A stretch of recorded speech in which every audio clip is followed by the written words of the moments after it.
Oh no, I forgot to hide that. Upgraded our aquascape. Oh man, how's it going, everybody? It's been an interesting week for me. Last few days, yeah. I was supposed to have an interview today, and it got canceled like an hour before it was supposed to happen, and I still haven't heard why. The assumption is some kind of emergency for the person I'm supposed to interview with or whatever, but it's like, yeah, that's nice. Great. Legion Aquatics. Gary Lang is coming to my club Friday, and I'm hoping to get some eggs. Any advice on raising them? What do you feed the first couple of days before baby brine? Okay. I can answer that right away, actually. So, Gary usually includes a little thing of golden pearls with each egg kit. And it's more than enough to get you through the first, week, 2 weeks, honestly, probably a month, unless you're feeding, 5 times a day. But keep in mind, you need a really tiny amount. What I would do, honestly, I'm trying to see if I've got one. I don't have one right in front of me. I know I have some out of reach on my desk, but get a small, cheap paintbrush, right? A little acrylic one you would get at any art supply store, cheap, that has just a small, round set of bristles, right? And all you want to do is barely get any food on the brush. And then what you're going to do, because you're really barely tapping in there, you're going to tap some of the excess off, and then you just want to be able to tap it once. And what you want is like basically a fine layer of dust from the golden pearls. You could also use ceramicron. That's my personal favorite, but golden pearls is what Gary uses, and it's very effective. You want it to spread out into about a disc this big. It's not very big at all, right? We're talking only a few inches. And what you want to do is you want to do that several times a day. At least 2, preferably 4 to 5. And that tiny amount, because they're so small, right, they just need a small amount of food. But more importantly, if you feed too much, it's just going to sink. And as they hatch, they're going to stay in the first inch of water for the first month of their life, maybe longer. So once it gets below that first inch, they're not going to eat it. They're not going to chase it. They won't pick it up off the bottom. And you need tiny amounts. You really don't need very much because they're so small. That should last you easily 2 weeks. I typically don't try to start shifting to live baby brine until about a month. And that's just because I want them to get enough bait, enough body size to make sure there's no risk of choking. Because when they first hatch, they're way too small. But usually 2 to 3 weeks is safe. I go a month when I was doing a lot more to do it. If you happen to have vinegar eels, that's an amazing live food right from the start. I don't know if he always includes vinegar eels nowadays, but I know he always includes a little thing of golden pearls. And that should last you per egg kit plenty of time. There's also instructions that he's going to include in general with everything. Gary is really awesome about how he does stuff when he comes to clubs to help people find as much success as possible with eggs. In general, I'd keep your tank about 80 degrees. You could do 80 to 82 for the first month. And then after that month, bring it down a little bit. You don't have to bring it down a ton, but depending on the species you get, you'll want to bring it down either not at all, or if you're getting specifically like Kalitiwa or Myrisai, the 2 most popular new rainbows, you'll want to bring it down to about 76 to 77. But you need to wait that first month. They need that time at that heat to grow some good body size. But basically all the rainbows, you can keep it from about 80 for the first 3 to 4 months of their life. That just helps speed the metabolism. You will need to feed them more, but that helps them grow a little faster. Once they get to about half an inch to an inch in size, you can bring the temperature down to 76. 78, somewhere in that range, and you'll be fine. Minimize the amount of water movement, right? At the top, they're not super strong swimmers, and they can easily get injured and or die if there's too much churn at the top of your water. Remember, they live in that top inch, right? So usually a sponge filter with very low water movement is your best bet. There's a number of other things you could do, like under-gravel filtration systems, etc., but just minimum water movement. You really just need to make sure the water stays oxygenated. And when you do your water changes, which you should do probably once a week, you need to temperature match almost perfectly. It needs to be within like a degree, seriously. Big shifts in water temperature are not something that they handle very well for the first couple months of their life. But if your water's sitting at 78 and you bring in like 77 to 79, that's okay. But if it's at 80 and you're trying to bring in like 70-degree water, that's really risky for baby rainbows. For the first month, they're super fragile. After that, they're relatively bulletproof, within reason, right? It's not like you can just completely ignore them and not feed them, but once they hit about a month old, rainbows become significantly more sturdy and can handle a lot more. But you just want to be really cautious for that first month. My dog just like scared herself over, I don't know what. What are you freaking out for? Oh, she's trying to get a stick, little bone. But yeah, there's usually really good stuff there. In Gary's documentation, he gives a little card that kind of folds out and has a bunch of information in it. Gary leaves lots of great information on how to raise rainbows. Pretty straightforward and simple. You should be okay. Pretty easy. It's just the tough part is the first month. And again, I highly stress, if at all possible, get it to where you can feed them 4 times a day for the first month. And it's tiny amounts, right? You're feeding small amounts, but you want small, consistent amounts rather than like one big feeding. It's just the way that rainbows work. They don't have any yolk sac, and they just do significantly better. The minimum is twice a day, but you'll see that you'll keep more fish long-term if you feed 3-4 times a day. I like 4 times a day. I found that to be the most effective when I was raising some rainbows back when I was able to actually like breed fish a little more. But yeah, hopefully that helps. There was another question I want to address, and I kind of asked this, but Johnny Best, if you're still in chat, buddy, you had some ammonia issues. Let me know what ammonia level you saw when you tested last, because let me explain briefly.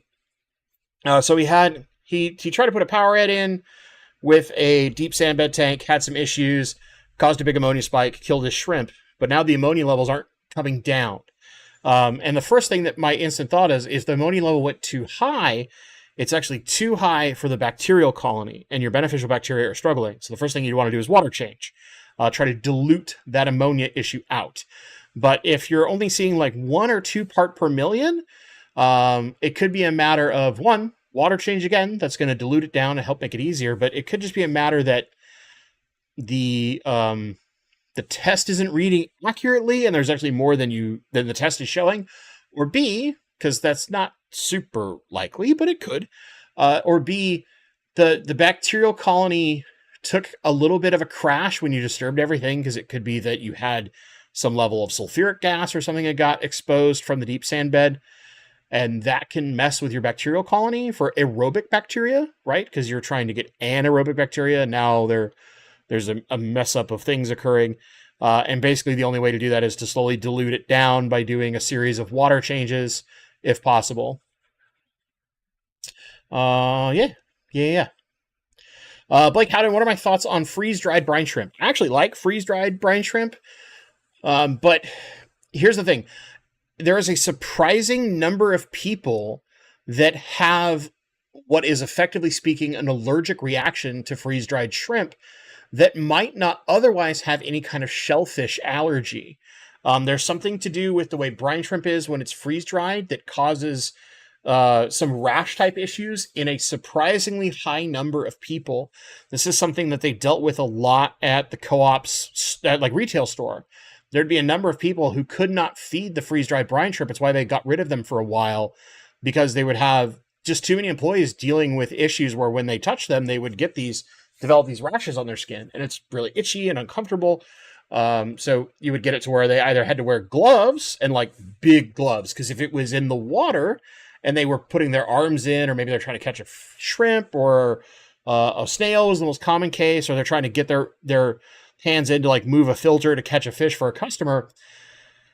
If the freeze-dried brine shrimp had been in the water recently, that would also cause allergic reactions. And I remember one of the former employees who used to work there, they had bought a specialty glove that went all the way up to the shoulder. And Dan's Fish uses these too, in certain cases, to make sure that this particular employee did not have outbreaks, because his were extremely severe.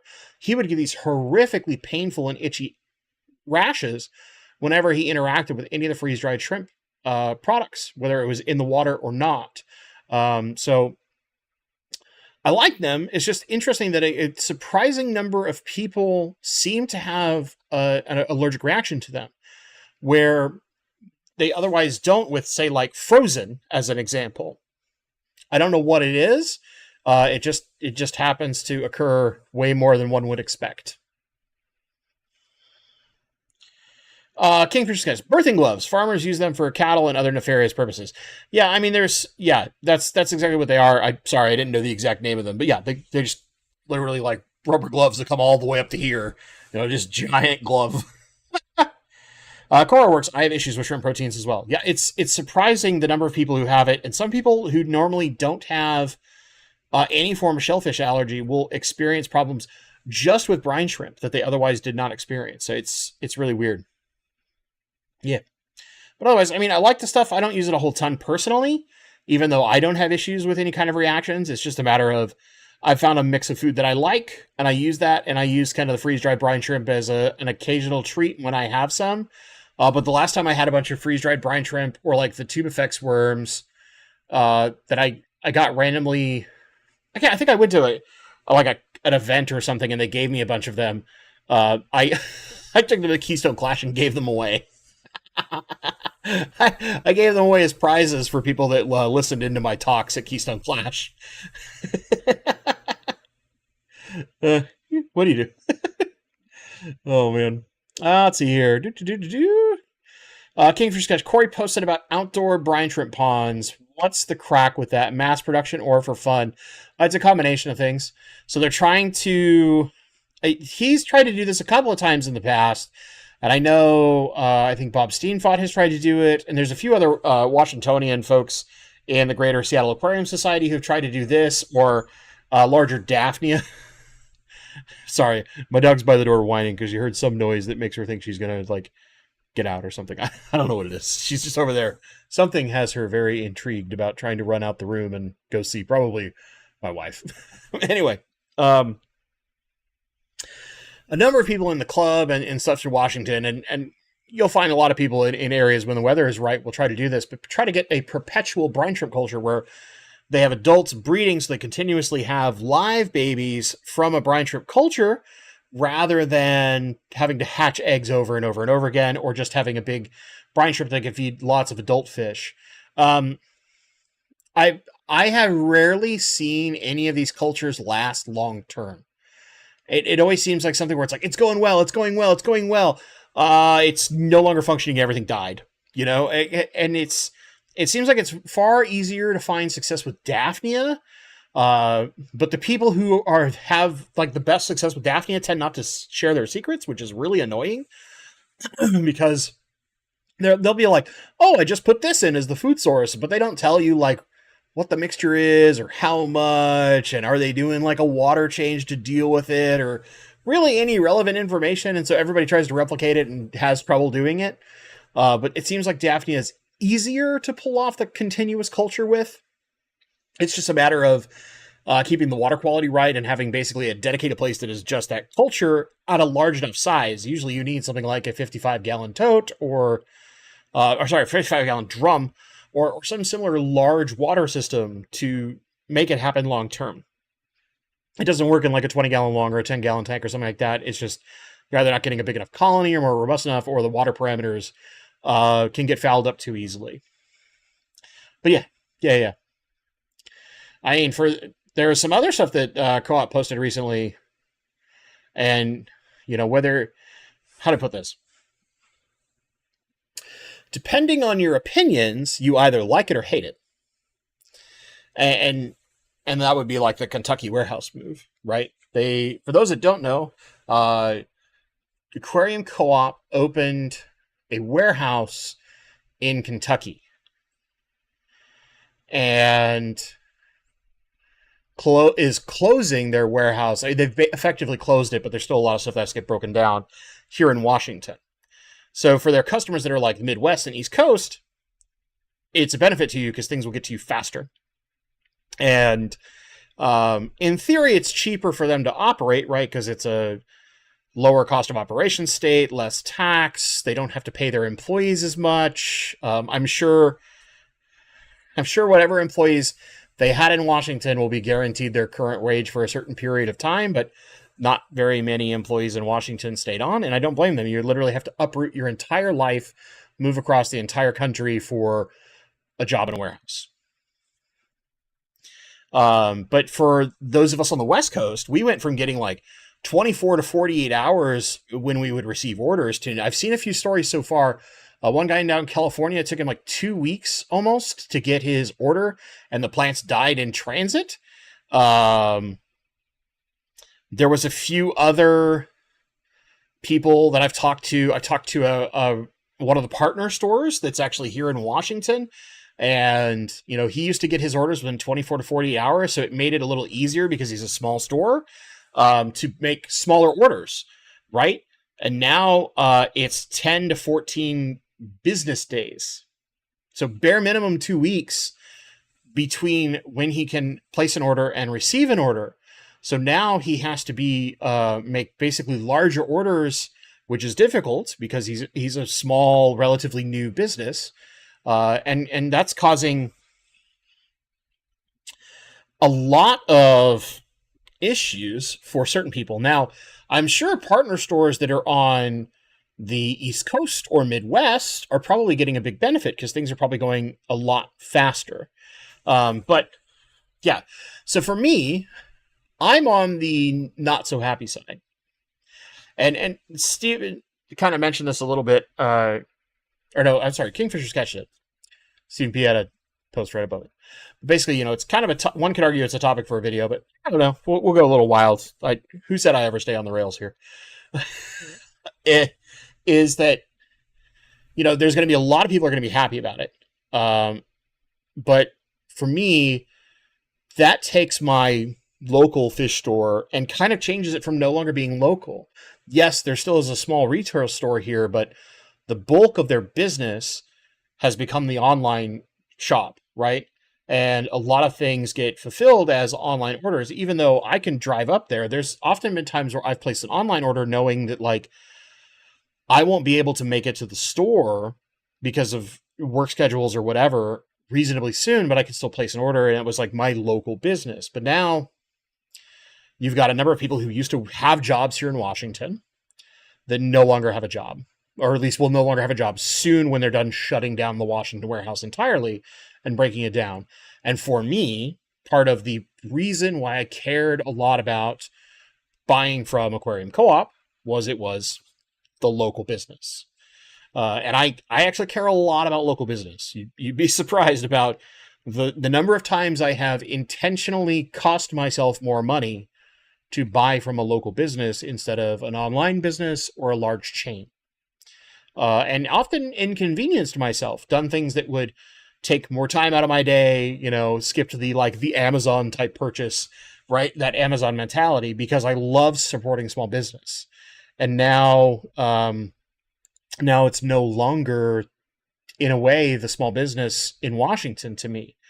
It's a move that's intended for growth. And yeah, they got a much larger facility. They're going to be able to do more stuff, keep more items in stock, all sorts of good things for a majority of their customer base. But there are a lot of downsides that, bias or not, directly impact me being on the West Coast and having previously been basically right in their backyard. So yeah, it's one of those things. I think majority of people are probably going to be happy because they're going to get their orders faster. But there's going to be a small segment of people who are going to be kind of like, Johnny at Dance Fist, were the warehouse employees actually laid off or were they transitioned to different positions? Laid off. They were offered all of the warehouse staff, from my understanding. This was listening to one of Corey's streams recently, and also the video where they showed him working in the Kentucky warehouse, where they were getting it set up. All of the warehouse staff that was here in Washington was offered a move package, and who knows what that was. I'm not going to speculate, but I was told it was relatively generous based on what Corey has said, to have their employees move. And basically, from what it sounds like, only a couple of people accepted, and there was something like between 15 and 20 employees in the warehouse. They had a surprising number of people there.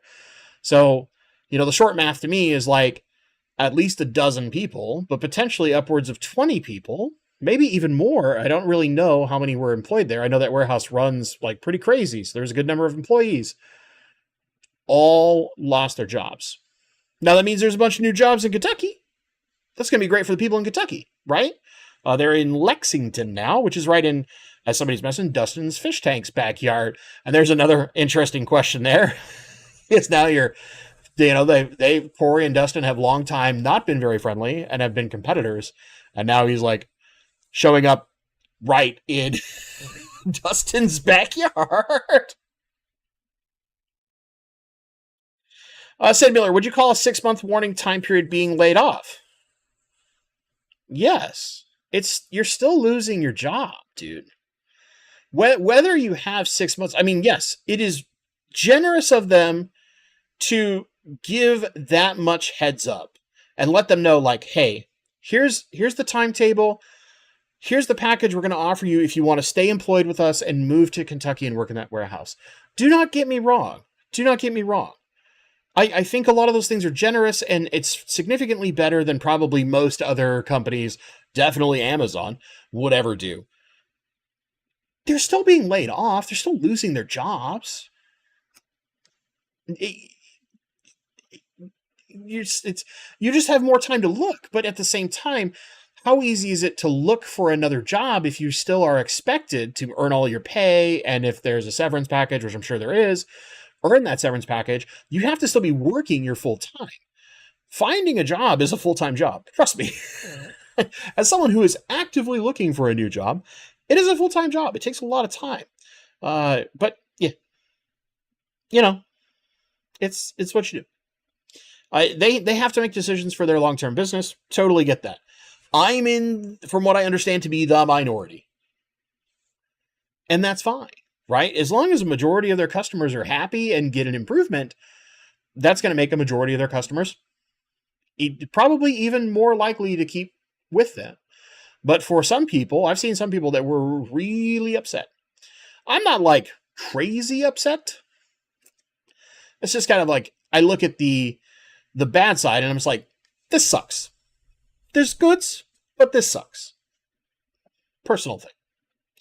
I wonder what the difference in wage is. Well, I mean, like the state minimum in Kentucky is like $7.50 or $7.25 or something like that an hour. It's like nothing comparatively. So I don't know. Corey pays over minimum wage. He's got to compete with.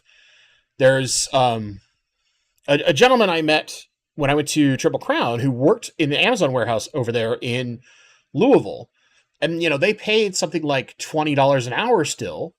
So he's got to compete with those kind of wages. He's still going to have to pay a reasonable wage for warehouse staff. It's not an easy job, right? Some of us might think that it's like kind of easy, but if we think about the number of orders they process, how fast they process them, whether it's Amazon or the co-op. I mean, co-op's way smaller than Amazon, but they process orders fast. And for those, many of you probably have customers there. Oh, shush. What are you barking at? There's nothing to bark at. Come here. You barking at like Uncle James or something? Dogs, what do? You got to think about, like, I've seen orders where I place them, and within 20 minutes, I get the update that a shipping label's been printed and it's been packed. Like, you don't move orders through your warehouse that fast without having your employees have, effectively speaking, strict metrics that they have to meet, right? That's speed, and that speed comes at a difficulty cost. Right? Not necessarily a cost of like the difference in how do I put this? A difference in maybe something that is more difficult for mentally or physically, but it is a cost, and it's going to impact each person that works there differently. So, the job's not necessarily like crazy simple, but it has its own difficulty. Working in warehouse is not an easy thing. It's taxing on a lot of people. The pace can be very taxing for some people. Some people can do it for a short period of time, and then after a while, it'll just kind of like mess with them. I don't know. Anyway, yeah, there's always costs. There's always costs to everything. Anyway, Jacek, good luck with the job hunt. My wife is doing the same right now. Yeah, I mean, I'll get off the co-op thing. I want to get off the co-op thing. Just got on a tangent, went longer than I expected. What's new, right? What's new with me? Tangent that went longer than expected. My job hunt's gone okay. Like, I've had a number of recruiter calls and things like that. The biggest thing is trying to find just the thing that is the right combination of what I need to cover expenses and bills. Isn't like some weird soul crushing thing, because there are a lot of those, or just like if I have to be on site, making sure it's like something that I'm also interested in doing right now, just because there's enough stuff. And I've had 2 different interviews canceled on me, like right before they were supposed to happen. So that's been fun. Aggravating might be the other word. But that's part of what it is. Come feed fish for a living out in Wyoming. Johnny, I regret to inform you that I'm not doing that anytime soon.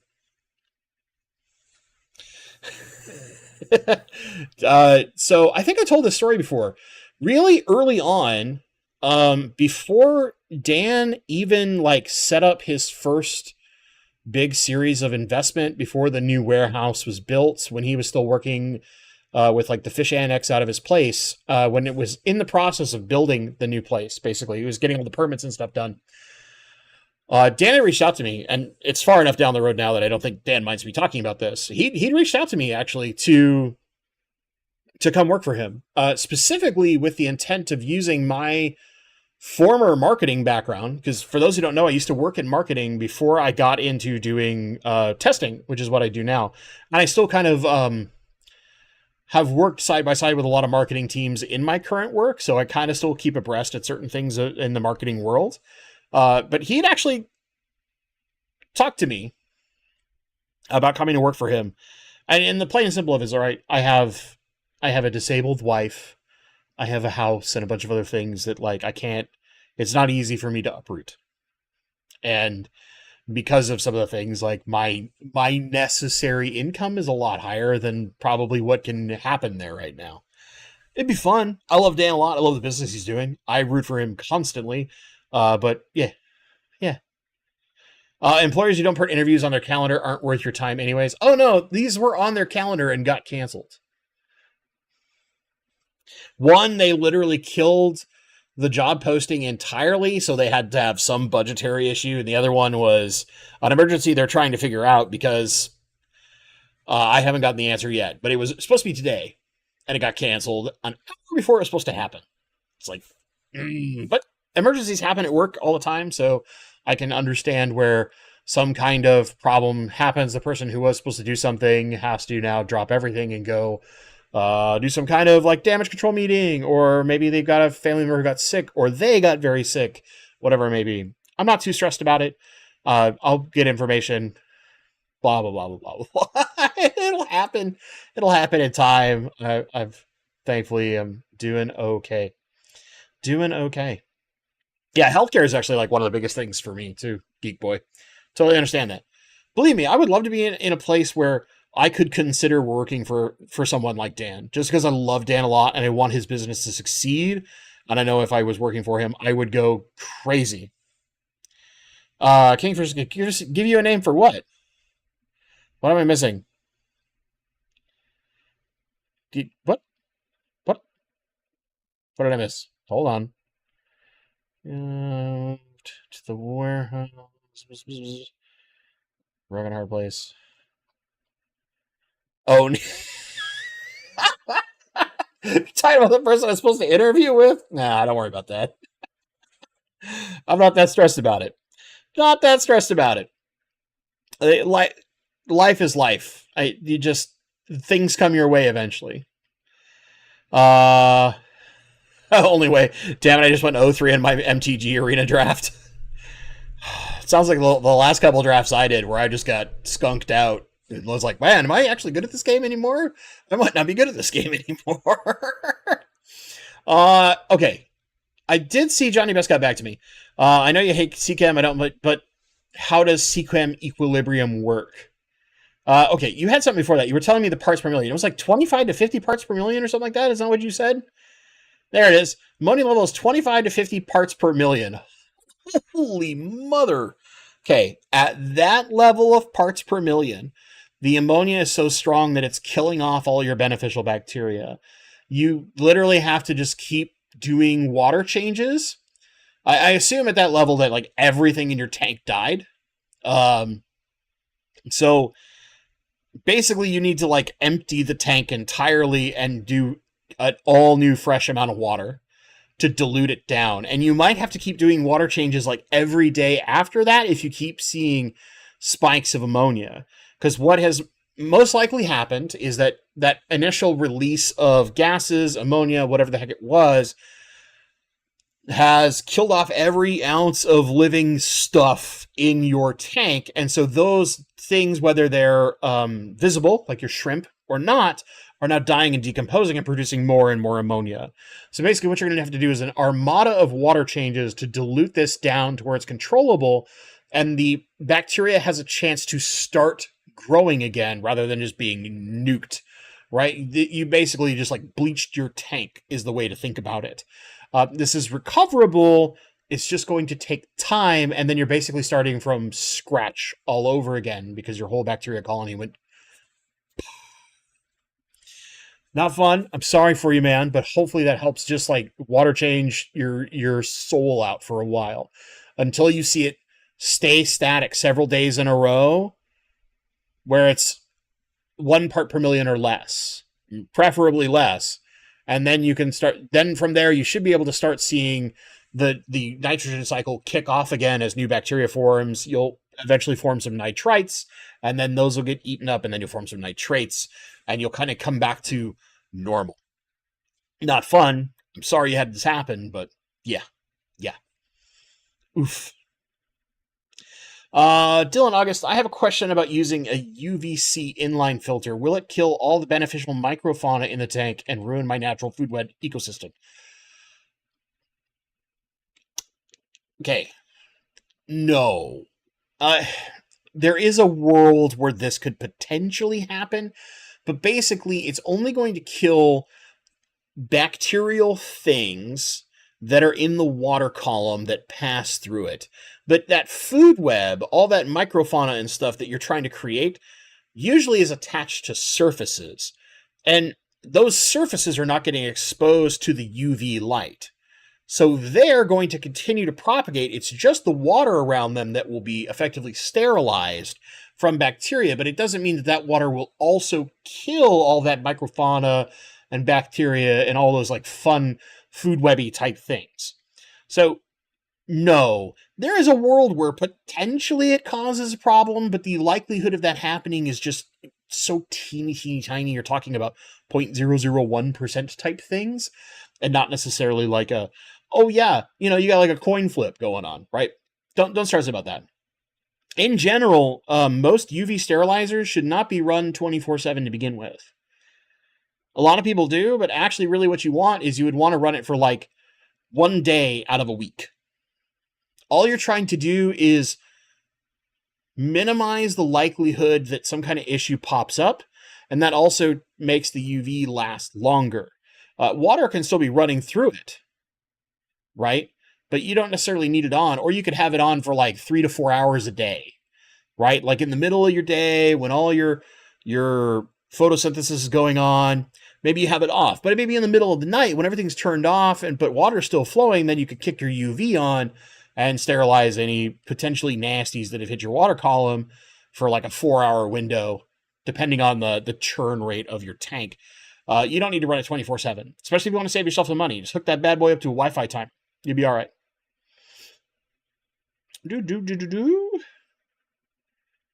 Legion Aquatics. If I'm ordering online, I try to just order from small businesses instead of Amazon or similar businesses.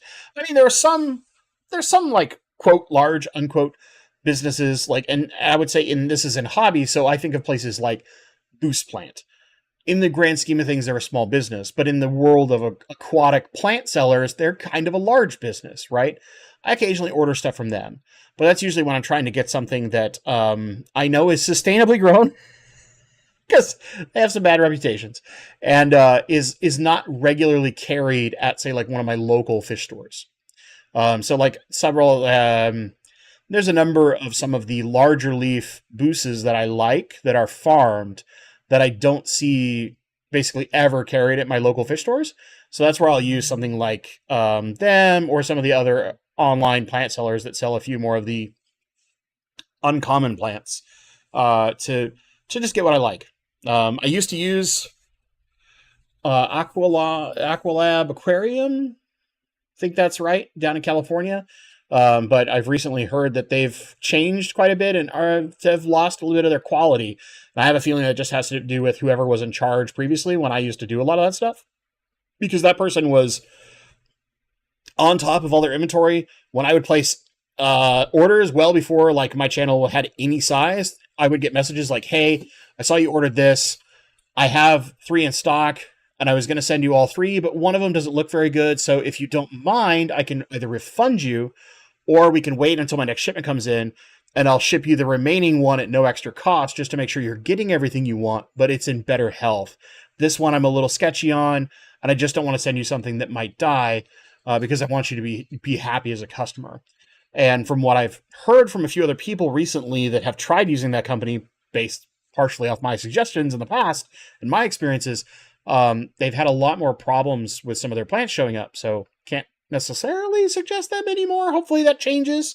Hopefully they get enough feedback that they make some adjustments, but the person that was running it like 5 years ago when I used to order from them a reasonable amount to get some of my like tissue culture stuff that was not very common up here, they were so spot on. They were amazing. They were one of the best companies to work with, and I kept going back to them for a period of time when I was setting up tons of tanks and I was growing all sorts of new plants constantly. I loved them. But, changed the way I was doing stuff, so I wasn't ordering plants quite as often. Woo, let's catch down. I have been babbling on a couple things for a while. Leo209, did you see the new CJ filter coming out with built-in Wi-Fi? I did not. I will admit that I've not been paying too much attention to like new filter products at this point, just because it's getting hard to keep up. I'm going to be filming a video like this week where we're going to talk a little bit about filters and products in general. And I'm probably going to make a few people angry. And other people might think that I'm like shilling for a different company. So we'll find out. They'll probably think that I'm like the biggest flu ball stand known to man. But I'm going to be not so nice about a few things, but there's a bigger point to it, and hopefully you all enjoy said video. Bam. Leo209s took me 2 extra business days to get my order. All right, yeah, I mean the West Coast gets kind of messed up. Geek Boy, here's a great example. I run my UV for 6 hours a day. That was just to remove green water, though. Yeah, usually it's like you're planting something.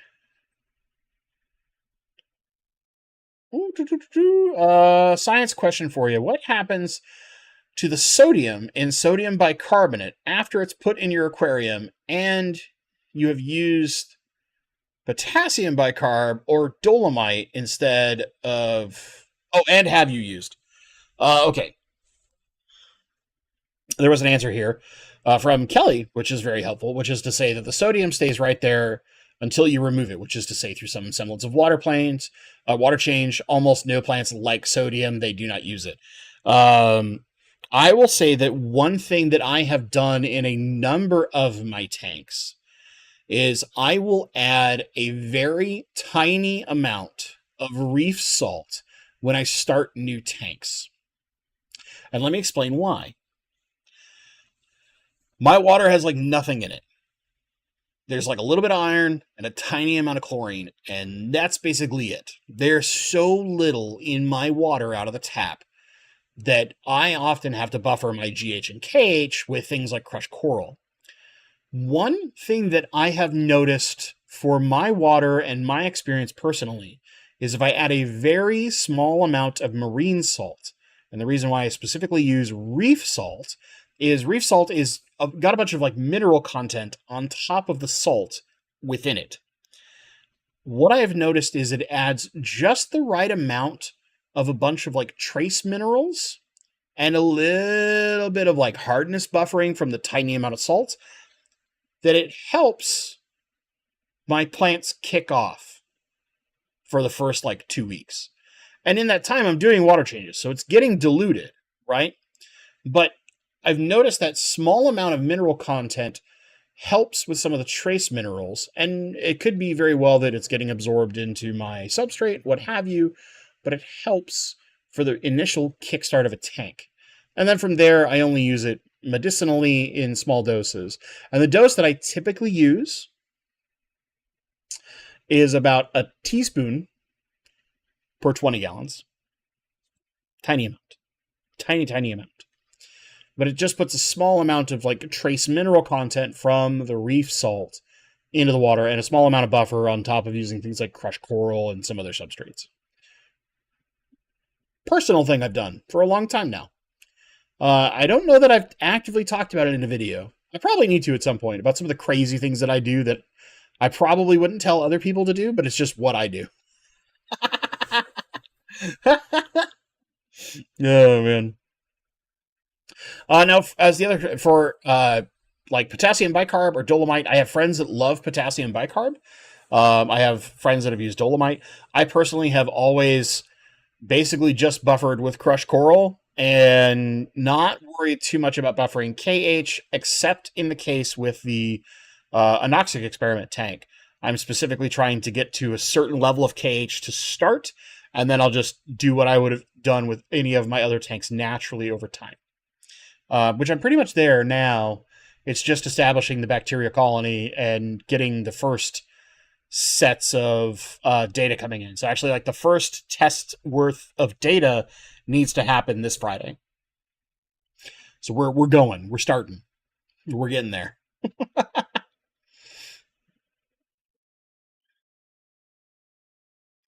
Mr. Natural, I used ion exchange bags years ago to soften water. Never noticed any harm to my plants. Iron exchanges Na for calcium. Interesting.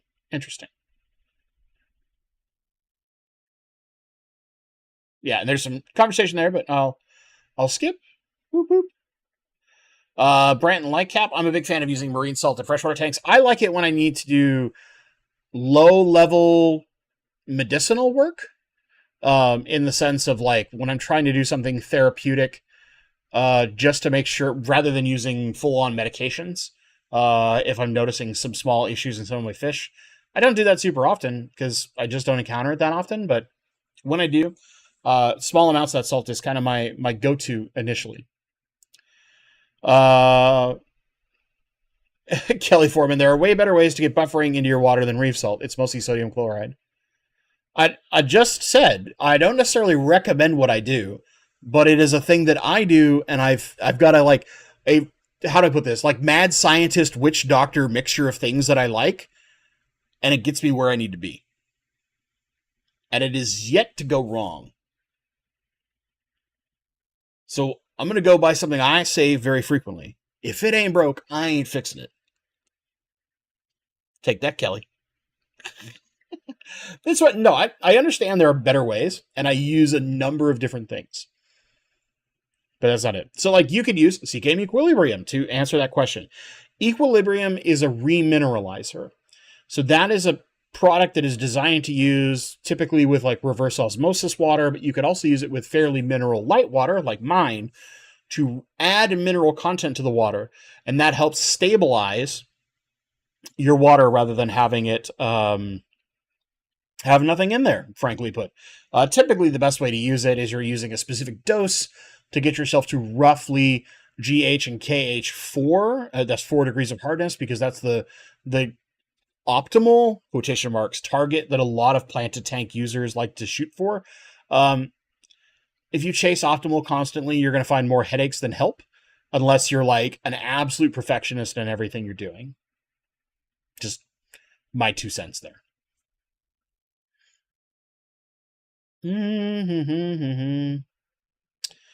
Robert Johnson, what test kit do you use for KH and GH? I've used a number of test kits. So I've used API liquid kits. I've used the Aquarium Co-op test strips. I've used Tetra test strips in the past. I actually really want to get one of the... Is it JBL? JHL? Why am I like not remembering this? They're a European company that does crazy amounts of products in Europe, and the only thing you can find at like one store in Washington is their test kits, but their test kits have a lot more options. Their master kit is crazy. It can test so many things. Why am I not remembering this? Hold on. We're just going to go to Amazon and look some stuff up because I feel like I'm being an idiot. I feel like I should know this.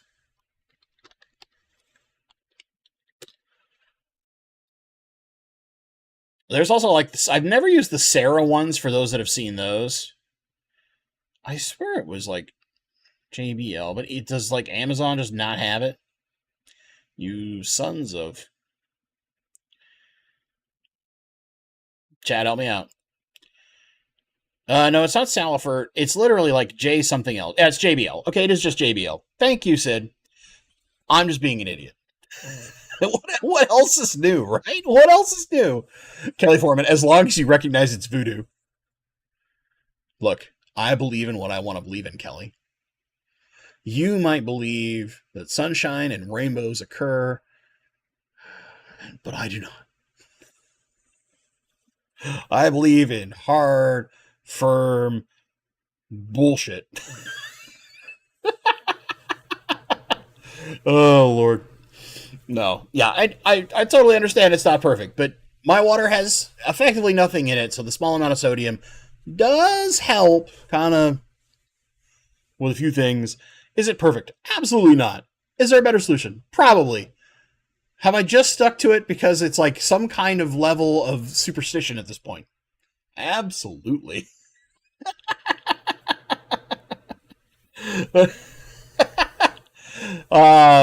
Caitlin, I typically add a little bit of salty shrimp. Yeah, salty shrimp's a great product. Don't get me wrong. It's just expensive. It's just expensive. You can also like, there's a number of places that use create a similar remineralizing product. You know, there's like Brightwater has some. You've got salty shrimp. I'm sure like every shrimp company known to man has their own version of salty shrimp. Yeah. It's just find what's most effective for you, what costs the least, and you have the most efficacy out of. Yeah.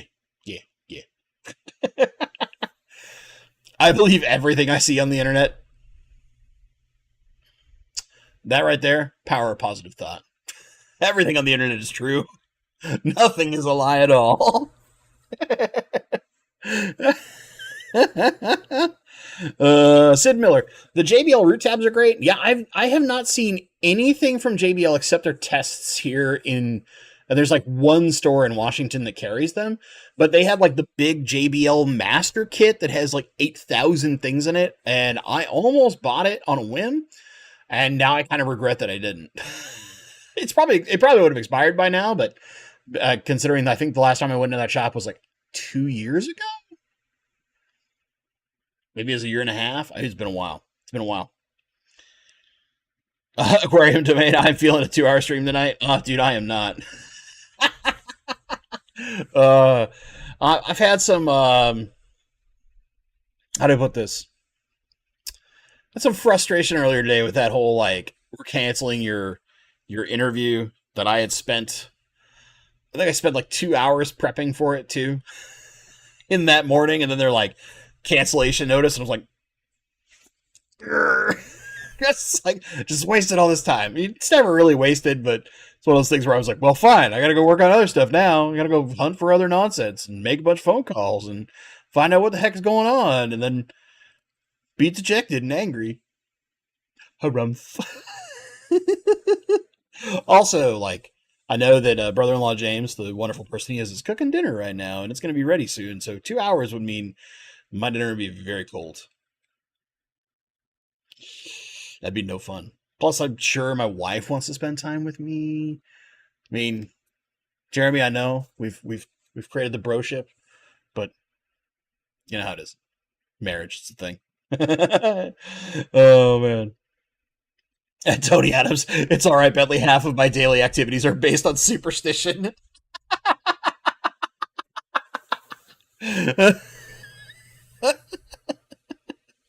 Oh, you guys crack me up, man. I love it. I love it. Caitlin, it's lasted me a while. Yeah, I will say, like, you don't need a ton of salty shrimp, which is really nice, so it can last forever. So my salty shrimp, right, that I bought a while ago, I have finally gotten to the point of where I've got far enough down that I found the scoop that was included in it because it was buried too far down. And then I just started using my own scoop and had figured out my own measurements. That should tell you something. Because they put it in and it's like way in the bottom of the dang container. And I'm like 2/3 of the way through the container now. And it's just like, oh, there is a scoop in here. It would have been nice if it was right on top, maybe. Neo Veritas, any idea how a heavily planted jungle style 30-gallon aquarium with a big hang on the back would have nitrate spikes 8 months in? Okay. I can answer this. So sometimes what ends up happening is if enough waste builds up, because when you are heavily planted, what can happen is waste from your fish, especially if you're kind of a heavy feeder, like me, I feed my fish kind of a little heavy-handed at times. You can get a surprising amount of buildup in your gravel and under some of your plants that then over time is like a ticking time bomb for creating excess nitrates. So while I don't, you won't ever see me going like, oh, you need a gravel vac all the time. It helps to basically skim the top of your substrate to make sure excess buildup is getting cleaned up. Because slowly over time, it is going to get to the point of where it is inert and not damaging. But there is kind of a like tipping point, ticking time bomb thing that can happen where you can get a big spike of nitrates. Now, granted, unless the nitrates get really high, they're not dangerous. Except for certain fish. There are some fish that are a little more sensitive to nitrates. Dr. Mazerol actually gave a great talk that talked about some of this. With discus was kind of a focus, but a lot of fish in general. It's good general knowledge at the last Fishtoberfest. And that was the only talk I listened to because it's Dr. Mazerol. Thank you for the $20 super chat, Dr. Maz. Love you, man. And he's funny and always gets me giggling. So the person who thought he was like going to be the worst presentation there was the only one I watched. So what does that say? Nah. Casually trying to give some love to Dr. Maz. Go see Dr. Maz if he's ever doing a talk. He's fun. He might not think he is, but he's fun. And his information is super fun if you're crazy nerdy. Like this guy. I'm still... Plenty of it went over my head. But I loved it. So, what do you do? Lateral line degradation? You mean all rainbow fish? Because they kind of technically don't have a lateral line? Yeah. All right. Oh, hence the mistype. Yeah. I mess up phone typing all the time. My phone autocorrects things to like the worst. Like I will try to say like in something and it will correct it to on all the time. I don't know why, because it's not even accurate grammar at that point, and it drives me crazy. So, the robots, they're trying and they're failing miserably, but they're trying. Geek Boy, what did he cook for us? I believe we're having a spaghetti of some form, some kind of pasta dish with a bunch of bell pepper in it, because we all love bell pepper in this house.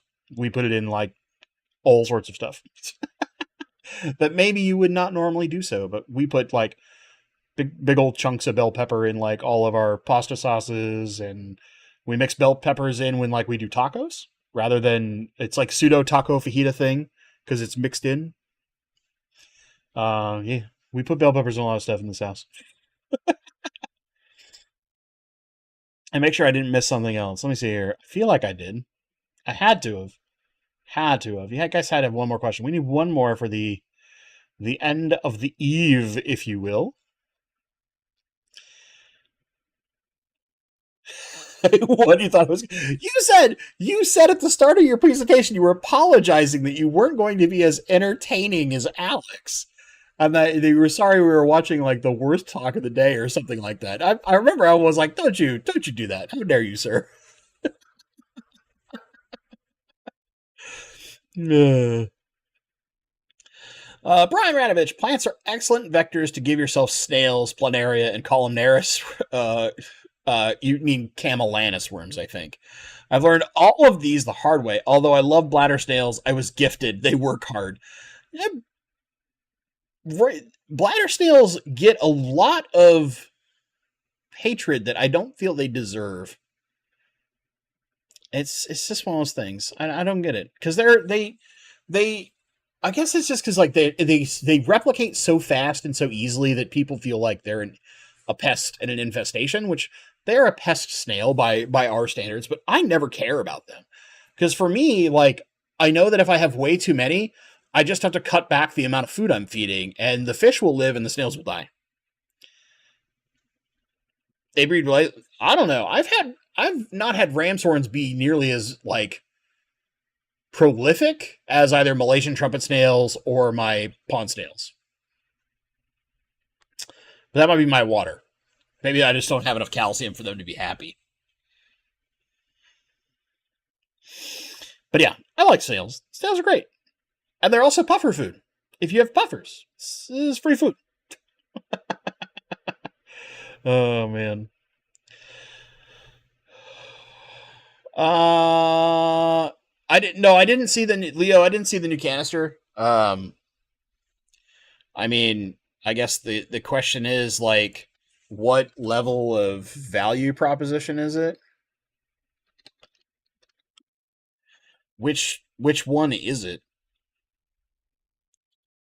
Like, is it just a different version of the whale, or does it have a different name? Let me see here.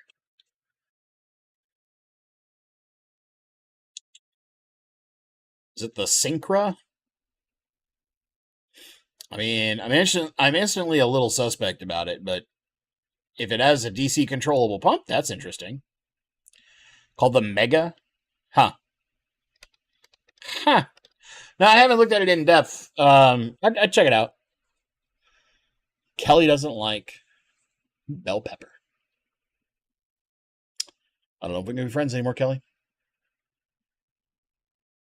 No, I get it. There's some people that just don't like certain things. It happens. So my only response to that, Leo, would be this, and we'll make this maybe like the last thing for the night, is that as you add more complication, you add more points of failure. So the question would be, what happens when the Wi-Fi built into the filter fails, but the rest of the filter works fine? Will it still function, or will it just stop working?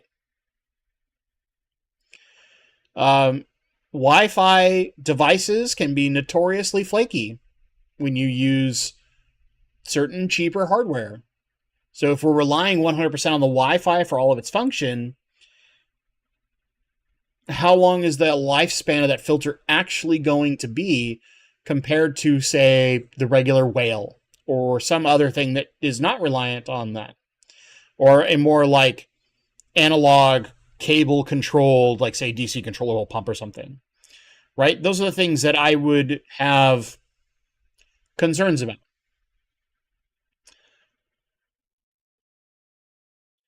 But I'm sure it will be interesting.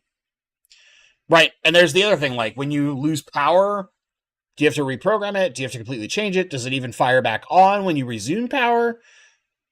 All kinds of stuff, right?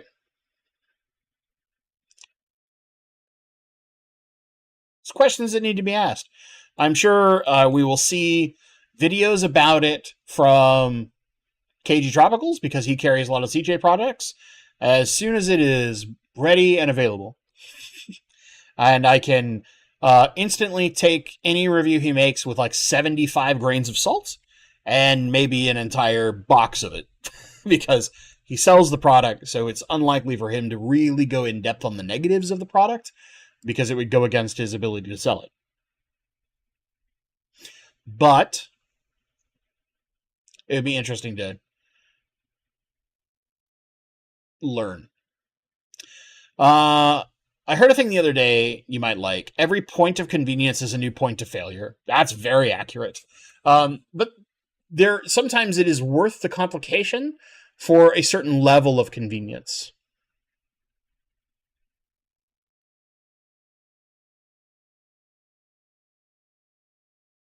Kingfisher's Catch, what scoop of Neapolitan are you? Dude, I'm probably pretty vanilla, let's be honest here. I'm boring. I'm a boring man. But I go really good with bourbon. Oh, man. Ada Miller, we have a super complicated reef tank. Apex restarts everything when the power comes back on, but super pain in the butt. Yeah, so Apex controllers, man, I have like a love-hate relationship with Apex controllers. I love the potential. I hate the ridiculous, excessive cost of an Apex controller. Because honestly, I think for what they do, the price that they charge is absolutely ridiculous. You could, granted, you need a certain amount of technical capability to do this, but everything that an Apex controller does, you could do with a very simple Raspberry Pi board or a Minnow board, and these are like little microcomputers, right, that are $25 to $30 tops, and run basically whatever micro OS you want to install. They can effectively run Windows, and you could hook up every probe known to man that you could hook up to an Apex controller, all that kind of stuff, and get it to read similar data and control similar things for so much less money than an Apex controller costs. The problem is you have to have all the technical know-how to make that work. And Apex gives you the convenience of you just buy these products at an atrocious amount of money. Like my friend, you guys have seen him before. He's been on the channel, Rogue Aquariums. My buddy Darren. He has this magnificent saltwater setup at his house. And both of his big tanks are on full Apex controllers, kitted to the gills. But I know that that is like 10 grand in hardware before accounting for like his filtration and lighting costs. And it's just, to me, it's just like astounding what some of that costs, considering from a tech perspective what it's doing, which is where guys got me on a tangent. I'm going to go late. No, my dinner's going to get cold, but I have to do this. I talked about this a little bit last week. I wish more companies that had, whether it's Bluetooth or Wi-Fi capable devices, or even a cable connection, right? Like a DC controllable pump, would include basically a third-party accessibility option. Because then someone could design, whether it's a piece of software or whatever, to make it significantly cheaper to run off of something as simple as like a Raspberry Pi or a Minnow board or something similar. I used to, by the way, tangent to the tangent, I used to work in Microsoft in what's called Windows Embedded division. Windows Embedded was a special micro operating system designed for embedded devices, which is what like a Raspberry Pi board is typically used for, is an embedded device. So I have a lot of experience with this kind of specific setup. So it makes me frustrated. I think it's possible. I think with enough like negotiation, someone could actually get some of these companies to like chill and actually help out. But you could easily get like a really, really good third-party piece of software that can control your fluval light, your AI lights, your whatever, your Chihiros light, but it could also control your DC controllable pump and this thing over here and like your UV sterilizer and be plugged into all these different probes that are testing your pH and this and that constantly. And you could have a really, really like crazily more effective version of the Apex controller for like 1/10 the cost, way less than just like the base Apex controller costs you, and not all the accessories and nonsense you end up having to buy with it. Moore's Law doesn't seem to apply to Neptune or NVIDIA.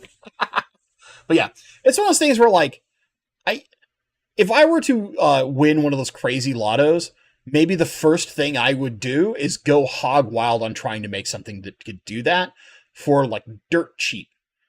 To make it something where any average aquarist could get the tech level that we see in some of these crazy saltwater rigs that use like big Apex controllers and all that stuff for like, my goal would be like $100. You can get all that level of tech, all that controllability, all that accessibility, but also make it way easier to work with, because I've seen Apex systems and how they do stuff, and I have very frequently went to myself and said, this was not designed by someone who actually really understands user-friendly software. You figure it out, it has a learning curve, but just at least when I interacted with it like 4 years ago, 5 years ago, God, I think it's closer to 6 now. Jeez, getting old. Anyway, gang, thank you so much for tuning in to this hodgepodge of a stream.